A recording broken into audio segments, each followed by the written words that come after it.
Hey friends, it's Susan from legslikeMine.com.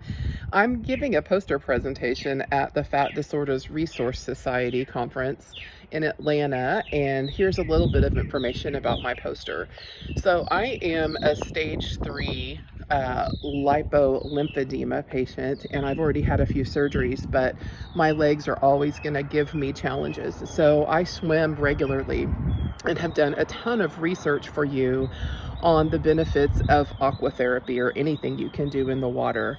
Everybody who's attending the conference is getting a free copy of my new book, Aqua Therapy for Lipedema and Lymphedema, in the paperback black and white version. So, and then everybody who is attending virtually will get a Kindle code to get a free copy of the book as well. It's just packed with research, and I want the information in your hands. And for folks who are therapists or doctors, please feel free to share the information that I'm going to tell you, because it's that important to get in people's hands. I believe that water is the absolute best exercise that you can do for your body if you have lipedema or lymphedema.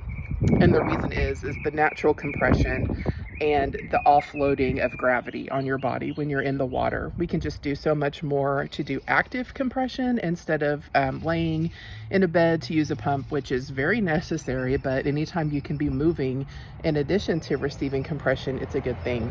So what I wanted to show you in the book on page 52, I have a chart that I've put together based on a ton of research that shows when you're standing in just 3 feet of water, which is about what I'm on my knees right now, which is about what, just like a standard like backyard pool might be, you're actually getting 66.75 millimeters of mercury, which is equivalent to class 4 compression. And class 4 compression is the very strongest. It's like what you use whenever you're in the worst condition and have serious swelling. So if you're in 5 feet of water, it's 111 millimeters of mercury, which is better than any compression that you can get made, custom or off the shelf. So, compression is just so good when you're in the water. I also wanted to give a couple of tips that, again, these are based on research articles. I read over 100 articles when I put this book together and the poster presentation together for you. Instead of just getting in the water and just starting out with your swim or standing or whatever, there are 2 things that you can do to actually get better benefit from being in the water. And the first thing is to practice deep breathing exercises before, during, and after anything that you do in the water. You can use the square breathing technique, which I'm sure a lot of you are familiar with, which is to breathe in for 4. Let me start my breath there. And then you hold it for 4. And then you breathe out slowly for 4 and really push up with the diaphragm to push all of the air out, and then hold it for 4. So you're basically making a square: in 4, hold 4, out 4, hold 4.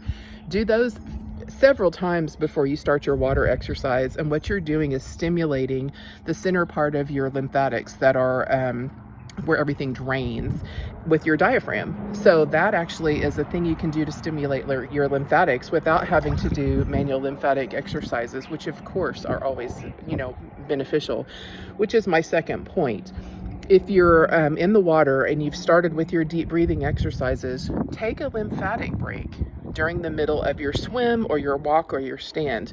So stop and do your deep breathing, and then open up your lymph just like you would if you were doing manual lymphatic drainage at home on dry land. And you're doing 5 to 10 just very, very light circles in the areas where your main lymphatics are.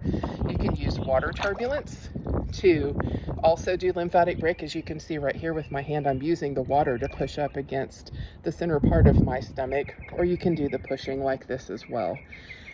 And then also the groin area, and then work your way to your affected limbs, whether it's your legs or arms or both, and stimulate the lymph. And what you're trying to do is send all of the lymphatic fluid that's built up inside of the limbs to the center part of the body, and then it's either going to come out as urine or it's going to recirculate and become part of the blood system again. So if you do those 2 things, you can actually improve the effectiveness of your time in the water rather than just standing or swimming, which is a beautiful thing. but you can actually help reduce the limb volume. And studies show that even in one session in the water, 30 minutes, where you're doing the deep breathing and you're doing the lymphatic movement like that, you can actually reduce your limb volume. My last point to make is, if you wear compression, as soon as you get out of the water and take your shower or whatever you have to do to clean up from being in the water, get your compression right back on immediately so that you can take full benefit of reduced swelling by keeping the compression on your limb. So those are my 3 tips for you, is don't forget to breathe, do your deep breathing before, during, and after. Take several lymphatic breaks and get your compression right back on.